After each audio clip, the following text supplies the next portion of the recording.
Hello students.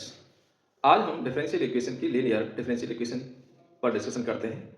ये एक ऐसा टॉपिक है, इस पर आपके क्वेश्चन बोर्ड में बनता ही बनता है और डिफरेंशियल इक्वेशन में से 1 मार्क्स का क्वेश्चन आएगा। बड़ा क्वेश्चन आपका लीनियर डिफरेंशियल इक्वेशन का एक आएगा ही आएगा। तो इस कंसेप्ट को हम समझते हैं है क्या। तो देखिए, कभी भी अगर कोई इक्वेशन आपकी differential equation D by D X plus P by is equal to Q, इस फॉर्म में जो भी इक्वेशन लिखी गई है वो आपकी लीनियर डिफरेंशियल इक्वेशन है। ये किस में लीनियर डिफरेंशियल इक्वेशन है? वाई में लीनियर डिफरेंशियल इक्वेशन है। अब यहाँ हम क्या करते हैं, इसमें एक इंटीग्रेटिंग फैक्टर निकालते हैं। और इंटीग्रेटिंग फैक्टर क्या होता है? ई की power integration P into D X. तो ये इंटीग्रेटिंग फैक्टर है। इसके बाद आपका Y into I F integration Q into I F D X plus ये फॉर्मूला लगाना है। बस इतना सा काम है, इसमें ज़्यादा कुछ है नहीं। थोड़ा सा समझना है कि कहीं कहीं ऐसा आ जाता है कि ये फॉर्म सीधी सीधी नहीं बनी होती है। तो हम देखते हैं कि ये फॉर्म बन रही है कि नहीं बन रही है। कि ज़्यादातर आपकी बन जाती है। अब इस पे क्वेश्चन लेते हैं हम। D by D X minus Y upon X is equal to 2x square. ये क्वेश्चन बहुत आता है, काफी बार पूछा भी गया है बोर्ड में। अब ये आपका इससे कंपेयर हो रहा है। यहां y का कोफिशिएंट p है, तो y का कोफिशिएंट यहां पर क्या है? -1/x है। और इक्वल में क्या दे रखा है? q है 2x स्क्वायर। यानी पूरा इक्वेशन किस में होगा? x में होगा। कहीं y का कोफिशिएंट होगा, इधर भी x होगा, इधर भी x होगा, या एक जगह y होगा। अब अपने को क्या करना है? if निकालना है। तो i इंटू एफ e की power integration p into dx। तो e to the power integration p कितना है? 1/x dx। 1/x का इंटीग्रेशन log x, तो माइनस log x हो गया। ये माइनस का जो साइन है वो इसकी पावर में चला जाएगा। तो इसको हम ऐसे लिख सकते हैं e की पावर log x की पावर माइनस। अब e और log है, बेस e है, तो ये दोनों हट जाते हैं, तो ये रह गया x की पावर माइनस। तो ये आ गया 1/x। तो आई एफ आपका जो इंटीग्रेटिंग जो फैक्टर है वो 1/x आ गया। अब फॉर्मूला आपको लगाना है y into I F is equal to integration q into I F dx। तो y इंटू आई एफ कितना है? 1/x इंटीग्रेशन q है अपने पास में 2x स्क्वायर और आई एफ है 1/x dx प्लस इसमें आपका ये एक कैंसिल हो गया। तो ऐसा आ गया y into 1/x is equal to, यहाँ x का डिफरेंस इंटीग्रेशन करेंगे, 2 बाहर निकाल दिया तो x का इंटीग्रेशन हो गया x स्क्वायर बाई प्लस 2 से 2 कैंसिल हो गया। तो ये आपका इस तरह से आ गया y upon x is equal to x square plus. तो y इक्वल टू कितना हो गया? तो y इक्वल टू हो गया x क्यूब प्लस सी एक्स। तो ये आपका इक्वेशन आ गई, ये जनरल फॉर्म आ गई। तो इसको हमने सॉल्व किया, इसकी जनरल फॉर्म निकाल दी। यानी जिसमें कांस्टेंट की वैल्यू नहीं दे रखी हो, सी इसमें हो, तो वो जनरल फॉर्म होता है। और जिसमें सी की वैल्यू भी निकालते हैं वो आपका पर्टिकुलर फॉर्म होती है। ये जनरल सॉल्यूशन है। तो इसमें आपको समझ में आ गया होगा। केवल इसमें इतना सा ध्यान रखना है कि अगर ये फॉर्म है तो उसमें से p छांटना है कि p क्या है। जो y का कोफिशिएंट है वो p है और इक्वल दे रखा है वो आपका q है। इधर y नहीं होना चाहिए, y आपका एक जगह होना चाहिए। अब हम if निकालते हैं। इंटीग्रेटिव फैक्टर है e की पावर p into dx। तो e की पावर p कितना है? -1/x। 1/x का इंटीग्रेशन log x होता है। ये माइनस मैंने आगे ऊपर ले गया, इसकी माइनस पावर हो गई। तो इस तरह से इसको ले सकते हैं। अब हमने फॉर्मूला ये वाला फॉर्मूला लगा दिया, y into if is equal to q into if dx। तो q कितना है? q अपने पास ही दे रखा है और if हमारा 1/x आ गया। इसका हमने इंटीग्रेशन कर दिया, x रह गया तो x स्क्वायर बाई। तो ये बहुत ही शानदार क्वेश्चन है और ये क्वेश्चन बहुत ज्यादा पूछा भी जाता है।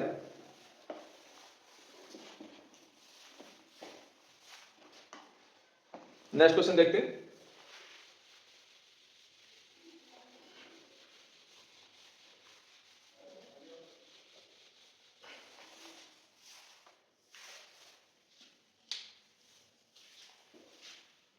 x log x dy by dx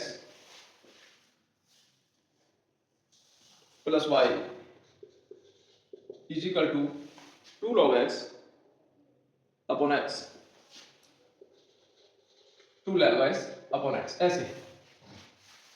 अब यहां पर आपका ये वाला इस फॉर्मेट डायरेक्ट नहीं दिख रहा है। यहां dy dx के आगे कुछ भी नहीं होना चाहिए।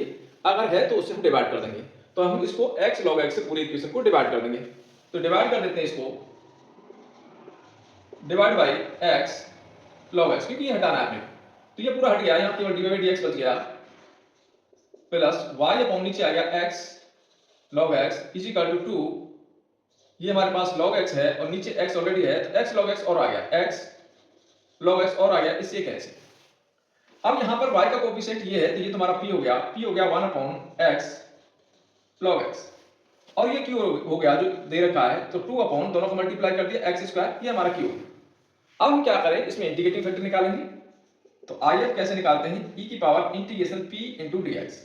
तो e की पावर इंटीग्रेशन p कितना है 1/x log x dx। log x को हम t डाल देते हैं, यहाँ log x को t डालेंगे तो 1/x dx is equal to dt हो गया। तो ये हमारा dt हो गया और ये हमने t ले लिया। तो किस तरह से आ गया, e की power integration 1/t dt, 1/t का इंटीग्रेशन log t। तो e की पावर log t आ गया, e से log हट जाता है तो केवल t रह गया। t क्या था, t हमने log x लिया था, तो इंटीग्रेटिंग फैक्टर आपका log x आ गया। अब हम सीधा सीधा फॉर्मूला लगा देते हैं, y into if integration q into if dx plus c। तो y into if आ गया log x इंटीग्रेशन q हमारा 2/x square into log x dx, इस तरह से आ गया। अब इसका हम इंटीग्रेशन कैसे करेंगे, तो इसमें फर्स्ट साइकिल लेके आप इसका इंटीग्रेशन कर देंगे। दो फंक्शंस बन रहे हैं अलग अलग, तो ऐसा आ गया y log x, 2 को मैंने बाहर निकाल दिया, यहाँ पर ये रह गया 1/x स्क्वायर। ऐसे कर देते हैं, ये log फर्स्ट होता है, ये सेकंड, तो आइलेट लगा देते हैं।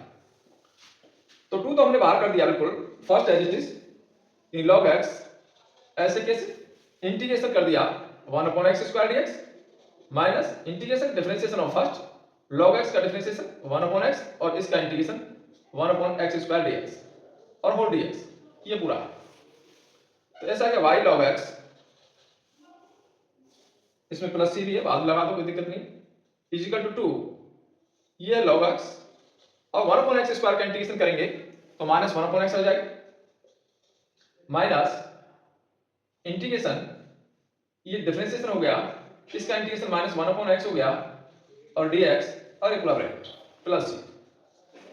तो ऐसा आ गया y log x माइनस 2, ये आ गया minus log x upon x, इसको मल्टीप्लाई करें तो माइनस माइनस प्लस हो गया बाहर, और 1/x स्क्वायर हो गया, 1/x स्क्वायर का इंटीग्रेशन करेंगे दोबारा से तो माइनस 1/x ही आ गया प्लस। तो इस तरह से आ गया y log x is equal to, multiply कर दो 2 log x अपॉन x, इस 2 का से माइनस माइनस प्लस हो जाएगा, ये भी ये माइनस है, ये माइनस है, 2/x प्लस। ज्यादा करें तो यहाँ से log x को हटा दें तो y इक्वल हो जाएगा 2, ये इसके नीचे जाएगा तो log x कैंसिल हो जाएगा, 2/x बच गया यहाँ पर, प्लस इसके लिए इसके नीचे भी आ गया log x, तो x log x हो गया plus c upon log x हो गया। तो ये आपका जनरल सॉल्यूशन है। ये क्वेश्चन भी बहुत ही इंपॉर्टेंट है और ये कई बार पूछा गया है बोर्ड में, तो बहुत ही शानदार क्वेश्चन। ये क्वेश्चन आपका इसमें से बड़ा क्वेश्चन आता है, छोटा क्वेश्चन नहीं आता है। छोटा क्वेश्चन आएगा केवल आपको इंटीग्रेटिंग फैक्टर निकलवा लेगा 1 मार्क्स वाले में, या फिर डिग्री और ऑर्डर पूछ लेता है 1 मार्क्स वाले में।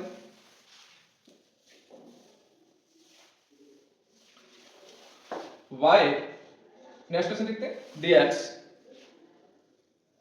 Minus x plus 2y square dy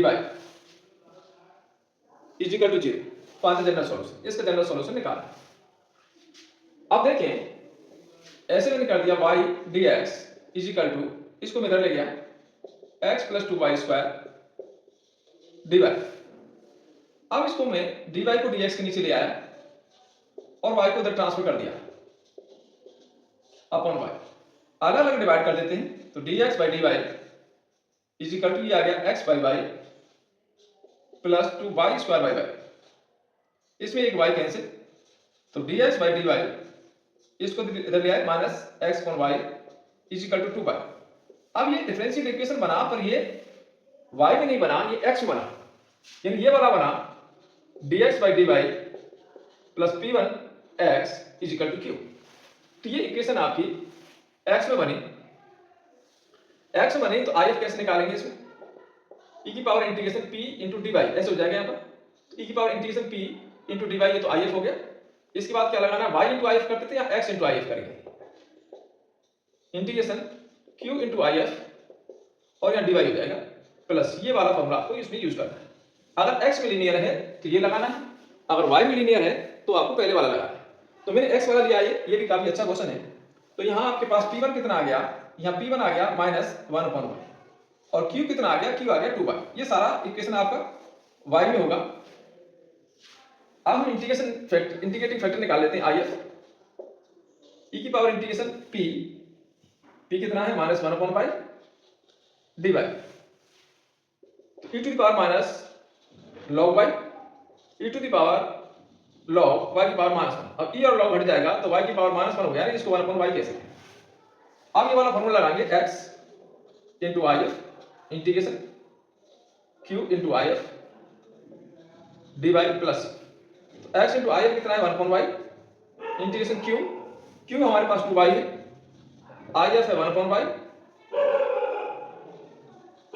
dy plus इसमें y कैंसिल आ, तो ऐसा आया x y is equal to 2 dy का हो गया y प्लस y को उधर ट्रांसफर कर देते हैं तो x इज इक्वल टू आ गया 2y स्क्वायर प्लस cy। तो ये इक्वेशन आ गई आपकी, ये आपकी जनरल इक्वेशन हुई। तो हमने डिफरेंशियल इक्वेशन को सॉल्व कर दिया और वो आपका जनरल इक्वेशन आ गया, सी की फॉर्म में आ गया, जिसको हम जनरल इक्वेशन बोलते हैं। तो इसमें दो ही तरह के क्वेश्चंस बनते हैं, या तो x में लीनियर होगा या फिर y में लीनियर होगा। y वाला लीनियर वाला हमने अभी किया था, dy/dx dy होगा या py होगा इज इक्वल टू py। तो यहाँ पर हम इंटीग्रेटिंग फैक्टर कैसे निकालते हैं, इसमें इंटीग्रेटिंग फैक्टर आप निकालते हो e की power integration p into dx और फिर फॉर्मूला लगाते हो y into if integration q into if dx plus यहाँ ये फॉर्मूला। तो दो तरह के लीनियर इक्वेशन बनेंगी इसमें, या तो y में लीनियर होगी, ये फॉर्म y में लीनियर है, ये आपकी x में लीनियर है, तो दोनों में से कोई एक फॉर्म बनेगी। यहाँ अगर हम dy/dx निकालते थे उल्टा आता तो यहाँ लीनियर फॉर्म आपकी नहीं बन रही थी, तो इसलिए मैंने dx/dy निकाला, उससे आपको ये x में लीनियर बन गया है। तो ये कंसेप्ट पे बेस आपका एक क्वेश्चन आता ही आता है, ये फिक्स है, किसी भी बोर्ड में, हर बोर्ड में ये क्वेश्चन आता है। तो इस क्वेश्चन को करें और इस पे बेस्ड कुछ और क्वेश्चन निकाल के देखें एक्सरसाइज से, जिससे आपकी प्रैक्टिस हो जाए। और अगर कोई प्रॉब्लम है, किसी क्वेश्चन को पूछना है या कोई एक्सरसाइज पूछनी है तो आप कमेंट में डालें और आपको ये एक्सरसाइज कैसी लगी।